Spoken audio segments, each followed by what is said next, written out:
Hi friends, मैं सूरज कुमार अपने YouTube channel में आपका स्वागत करता हूं। और आज आप लोगों को कुछ खास बिंदुओं पे चर्चा करने आ रहे हैं, जैसे वर्ड किसे कहते हैं। आइए इन्हें समझते हैं और देखते हैं।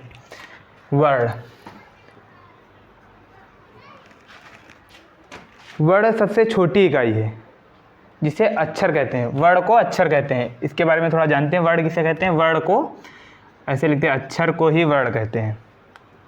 अक्षर को ही वर्ड कहते हैं। अक्षर को ही वर्ड कहते हैं। अक्षर को ही वर्ड कहते हैं। वर्ड किसे कहते हैं? अक्षर को ही। और ये सबसे छोटी इकाई है। वर्ड क्या है? वर्ड सबसे छोटी इकाई, इसे खंडित नहीं किया जा सकता। सबसे छोटी इकाई है, इसे खंडित नहीं किया जा सकता।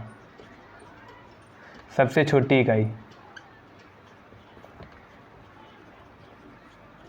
सबसे छोटी इकाई। वर्ड क्या है? वर्ड अक्षर को ही वर्ड कहते हैं और वर्ड सबसे छोटी इकाई है, इसे खंडित नहीं किया जा सकता। वर्ड को खंडित नहीं किया जा सकता। वर्ड सबसे छोटी इकाई है। इसके दो भेद होते हैं। वर्ड के कितने भेद होते हैं? दो। इसके भेद जान लेते। इसको यहाँ पे लिखते हैं, इसके दो भेद होते हैं।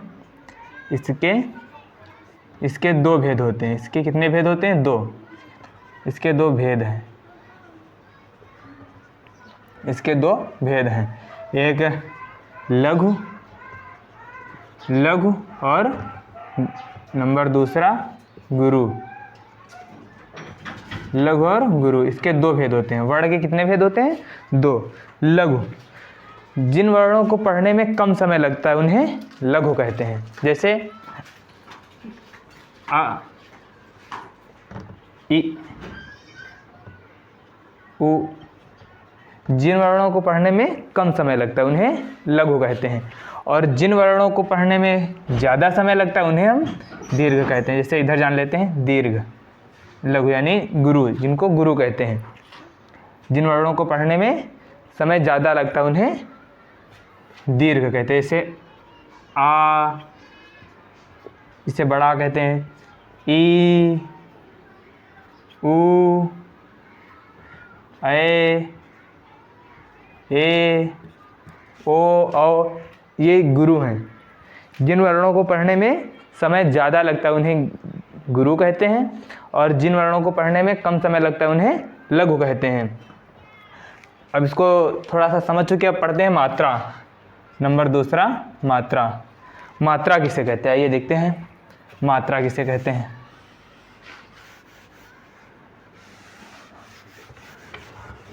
मात्रा, वर्णों को पढ़ने में जो समय लगता है उसे ही मात्रा कहते हैं। वर्ण को बोलने में जो समय लगता है, इसकी परिभाषा थोड़ा सा लिख लेते हैं, बाकी आप मात्रा ज़्यादा कुछ नहीं है, बस इसको ऐसे ही समझिए। वर्णों को पढ़ने में जो समय लगता है उसे मात्रा कहते हैं।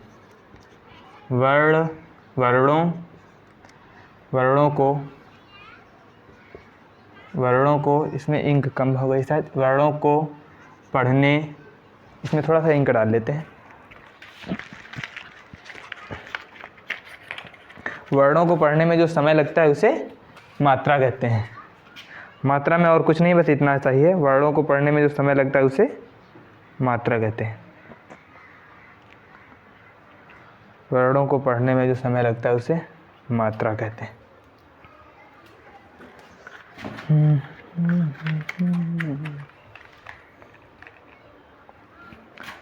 वर्णों को पढ़ने में जो समय लगता है, वर्णों को पढ़ने में जो समय लगता है, वर्णों को पढ़ने में जो समय लगता है उसे मात्रा कहते हैं। उसे क्या कहते हैं? मात्रा। जैसे कि बोला जो बोलने में जो समय लग रहा है ना, वर्ण को जो बोलने में समय लग रहा है, वर्ण को पढ़ने में जो समय लग रहा है उसे मात्रा कहते हैं। मात्रा क्या है? वर्ण को पढ़ने में जो समय लगता है उसे मात्रा कहते हैं। यति क्या होती है? यति, वर्ण को जब पढ़ते हैं उसमें कहीं कहीं जो छोटे छोटे से हल्का सा रुकना पड़ता है। जैसे छोटे छोटे विराम चिन्ह लगे होते हैं, उसे ही यति कहते हैं। इसको ऐसे लिखते हैं, छंद को पढ़ते समय, छंद को पढ़ते समय जो, ये अढ़ा है, अढ़ा, छंद को पढ़ते समय जो विराम चिन्ह होते हैं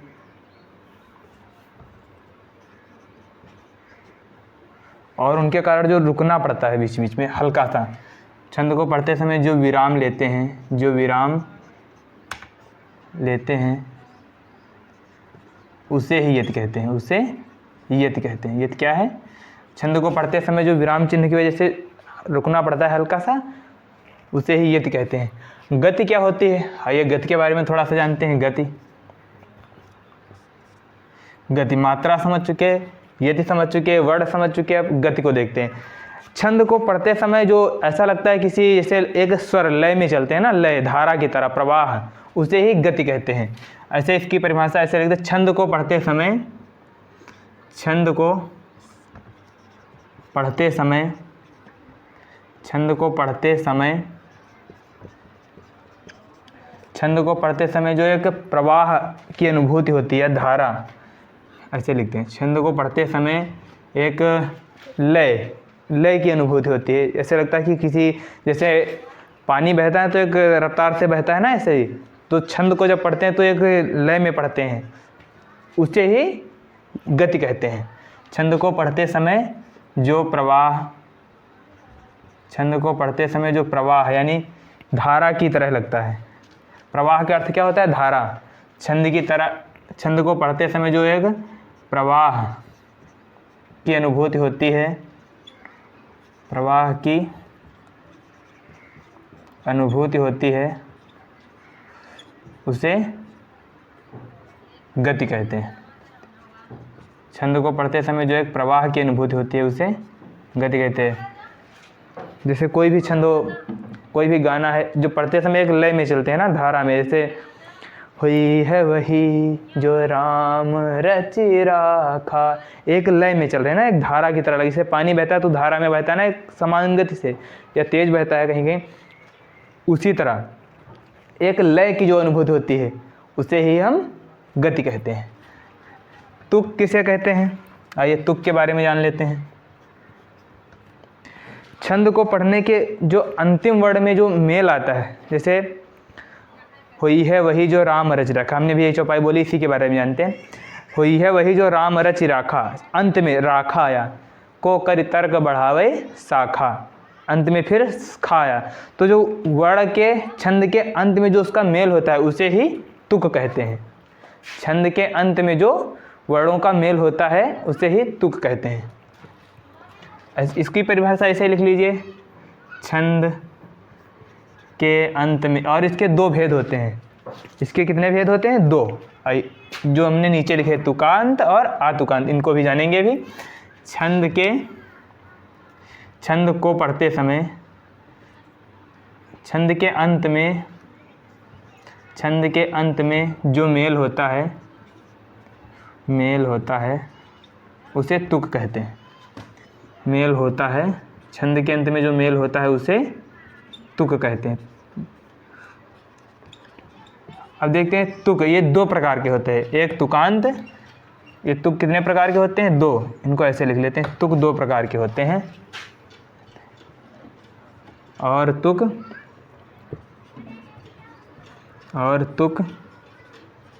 दो प्रकार के होते हैं। कितने? दो प्रकार के, दो प्रकार के होते हैं। तो कितने प्रकार के होते हैं? दो प्रकार के, एक तुकांत और आतुकांत। थोड़ा सा इनके बारे में भी जान लेते हैं। तुकांत किन्हें कहते हैं और आतुकांत किसे कहते हैं? तुकांत वे शब्द होते हैं जिनके अंत में मेल होता है। जिन छंदों को पढ़ने के से अंत में, जिन छंदों के अंत में मेल होता है उन्हें तुकांत कहते हैं। ऐसे ही समझ लीजिए, जिन छंदों के अंत में मेल होता है उन्हें तुकांत कहते हैं। चलो लिख ही देते हैं, जिन छंदों के अंत में, इधर लिख लेते हैं तुकांत। जिन छंदों के अंत में, जिन छंदों जिन छंदों के अंत में मेल होता है उन्हें तुकांत कहते हैं। उन्हें तुकांत कहते हैं। और जिन छंदों के अंत में मेल नहीं होता उन्हें आतुकांत कहते हैं। इसे इधर लिखते हैं आतुकांत।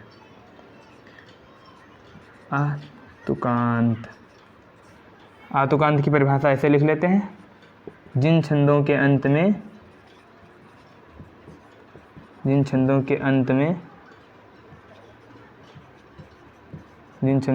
में मेल नहीं होता। मेल यानी वही जो मैंने बताया, अंत में जो वर्ड आते हैं उनकी समानता होनी चाहिए, मेल है। जिन छंदों के अंत में मेल नहीं होता उन्हें आतुकांत कहते हैं। उन्हें आतुकांत कहते हैं।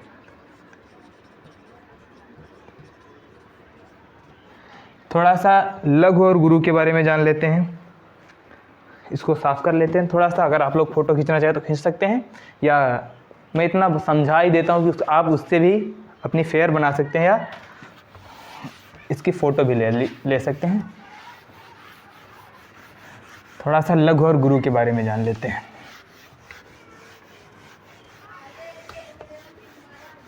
जो हस्त स्वर होते हैं उन्हें ही लघु कहते हैं।